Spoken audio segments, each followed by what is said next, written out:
guys. Hope you're fine and doing well. Today, our topic is Gerhard Lenski. When we talked about Gerhard Lenski, you know that Gerhard Lenski talked about the technology and society. He uses the term socio-cultural evolution to mean changes that occur as a society against new technology. गिरहार्ड लेंस्की ये कहते हैं कि जब society के अंदर technology आ जाती है तो उस सोसाइटी के अंदर चेंज आ जाता है। जब वो चेंज की बात करते हैं तो वो सोसाइटी को डिवाइड कर देते हैं मुख्तलिफ इराज के अंदर। एक पहले सोसाइटी सिंपल थी, फिर उसके बाद कॉम्प्लेक्स होती चली गई और आहिस्ता आहिस्ता ये जो कॉम्प्लेक्सिटी थी ये टेक्नोलॉजी की मदद से आई। लोगों ने, जो ह्यूमन बीइंग्स थे उस सोसाइटी के रहने वाले, उन लोगों ने उस टेक्नोलॉजी को अडॉप्ट किया और जब टेक्नोलॉजी को हम अडॉप्ट करते हैं तो definitely our way of living totally change हो जाता है।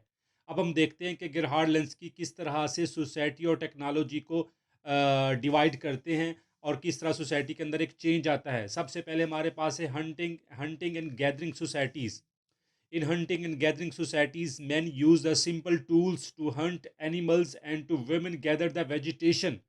कि लोग क्या करते थे, जिस तरह से आपको पिक्चर्स में भी नजर आ रहा है, जो मेन थे, मेन जो थे वो क्या करते थे कि वो हंटिंग करते थे और फीमेल क्या करती थी, वो गैदर करती थी वेजिटेशन को। उसके बाद ये जो हंटिंग एंड गैदरिंग सोसाइटीज़ है वहाँ पे थोड़े लोग होते थे और ज़्यादातर लोग नोमैडिक होते थे। नोमैडिक मीन्स कि ये मूव करते थे from one place to another place. उसके अलावा ये ज़्यादातर फैमिली मैन ही होते थे। और हम ये देखते हैं कि हंटिंग एंड गैदरिंग सोसाइटीज़ में ऑलमोस्ट मेन और जो वीमेन का स्टेटस था वो सेम था, क्योंकि दोनों अपना अपना काम कर रहे थे। उसके बाद हम देखते हैं कि हमारे पास आ जाती है सेकंड स्टेज। उसमें हार्टिकल्चर एंड पेस्टोरल सोसाइटीज़ है। Horticulture and pastoral societies developed some 12,000 years ago as people began to use hand tools to raise crops, as they shifted to raising animals for food instead of hunting them. अब हम ये देख रहे हैं कि यहाँ पे क्या डिफरेंस आ रहा है कि लोगों ने जो उस वक्त 12,000 ईयर्स अगो थे उन्होंने क्या किया कि हॉर्टिकल्चर, उन्होंने क्या किया कि फसलों को उगाना शुरू कर दिया। उसके बाद उन्होंने बजाय इसके कि हम एनिमल्स को हंट करें, उन्होंने एनिमल्स की रेजिंग स्टार्ट कर दी। तो इस तरह हम ये देखते हैं कि हॉर्टिकल्चर एंड पेस्टोरल सोसाइटीज़ में क्या हुआ कि जब खुद से उन्होंने काश्तकारी शुरू कर दी, फसलों को उगाना शुरू कर दिया, तो जो फूड की प्रोडक्शन थी वो ज़्यादा हो गई। जब फ्रूट की प्रोडक्शन ज़्यादा हुई तो डेफिनेटली हमारी सोसाइटी के अंदर या उस वक्त की सोसाइटी के अंदर लोग भी बढ़ते चले गए, पॉपुलेशन इन्हेंस होती चली गई। उसके बाद स्पेशलाइजेशन ऑफ वर्क आ गया कि नहीं जी, ये जो लोग हैं ये काश्तकारी करेंगे, ये जो लोग हैं ये भेड़ बकरियां या पेस्टोरल जो है ना उस कैटेगरी में आ जाते हैं। और जो फीमेल्स थी वो घर का काम कर रही थी। और यहाँ पे हमें थोड़ी बहुत सोशल इनइक्वालिटी भी नज़र आती है मेल एंड फीमेल के दरमियान। उसके बाद हम नेक्स्ट चलते हैं तो नेक्स्ट हमारे पास आ जाती है agrarian societies. Agrarian societies develop 5000 years ago as a use of plows harnessed to animals are more powerful energy sources enable large scale cultivation। अब क्या हुआ कि पहले तो काश्तकारी हो रही थी लो लेवल पे, लोग मेहनत कर रहे थे, लेकिन उसके साथ साथ ये देखें कि हैंड टूल्स आ गए या एनिमल्स को यूज़ किया जाने लगा for the cultivation of plants. और या उसके बाद हम देखते हैं कि जब टेक्नोलॉजी आती है तो ट्रैक्टर ट्रॉली वगैरह भी उन लोगों के पास आ जाती है।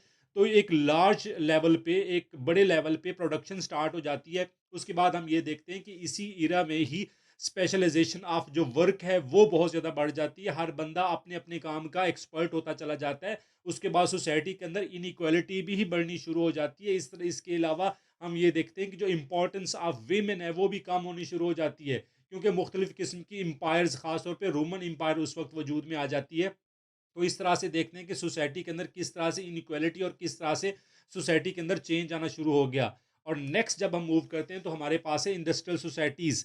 Industrial societies which develop first in Europe two 50 years ago use advance sources of energy to drive large machinery. तो अब ये देखते हैं कि जैसे ही लाइक यू नो के 1950 के बाद हम देखते हैं कि यूरोप के अंदर ख़ास तौर पे इंडस्ट्रियलाइजेशन का इरा एक स्टार्ट होता है। उस इंडस्ट्रियलाइजेशन के इरा की वजह से हम ये देखते हैं कि मशीनरी आ जाती है, लोग फैक्ट्री में काम करना शुरू कर देते हैं, लोग अपने घरों से निकल के फैक्ट्री तक आ जाते हैं।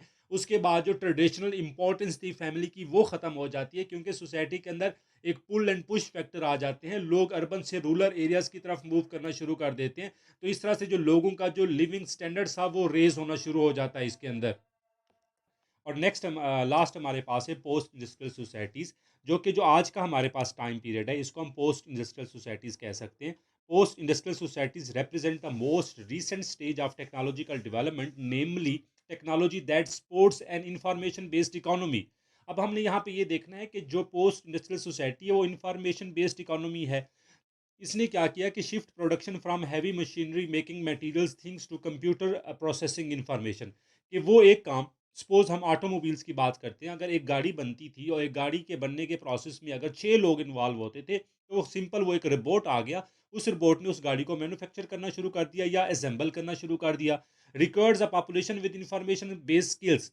अब इंडस्ट्री को वो लोग चाहिए जिनके पास इंफॉर्मेशन भी है, जिनके पास स्किल भी है।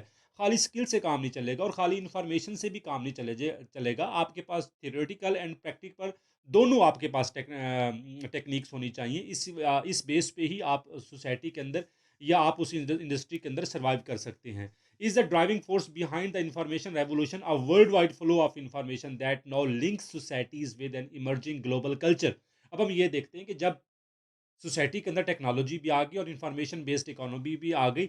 अब हम ये देखते हैं कि ऑलमोस्ट हर जगह जो कंप्यूटर टेक्नोलॉजी के हवाले से जो चीज़ें पढ़ाई जाती हैं वो all over the world same चीज़ें पढ़ाई जाती हैं। इसके अलावा किसी भी हम इंडस्ट्री को देख लें, किसी भी हम सब्जेक्ट को देख लें, तो ऑलमोस्ट सारी की सारी चीज़ें सेम है। जो सोशालॉजी पाकिस्तान में पढ़ाई जाती है वही सोशालॉजी इंडिया में भी पढ़ाई जाती है, वही sociology all over the world पढ़ाई जाती है। तो अब ये देखते हैं कि सोसाइटी क्या हुआ है कि ग्लोबल कल्चर के तौर पे चीज़ें हमारे सामने आ गई।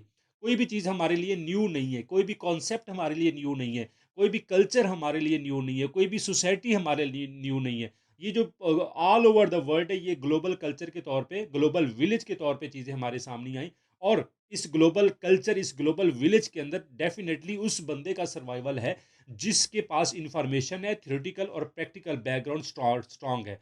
तो ये तो था लेंस्की ने हमें जो है ना चीज़ों के बारे में बताया, सोसाइटी के बारे में बताया कि सोसाइटी किस तरह से मूव हुई या सोसाइटी के अंदर किस तरह से चेंज हुआ। Thank you so much. अगर आपको मेरा लेक्चर अच्छा लगा है तो मेरे चैनल को लाइक करें, सब्सक्राइब करें और शेयर करें। अल्लाह हाफिज़।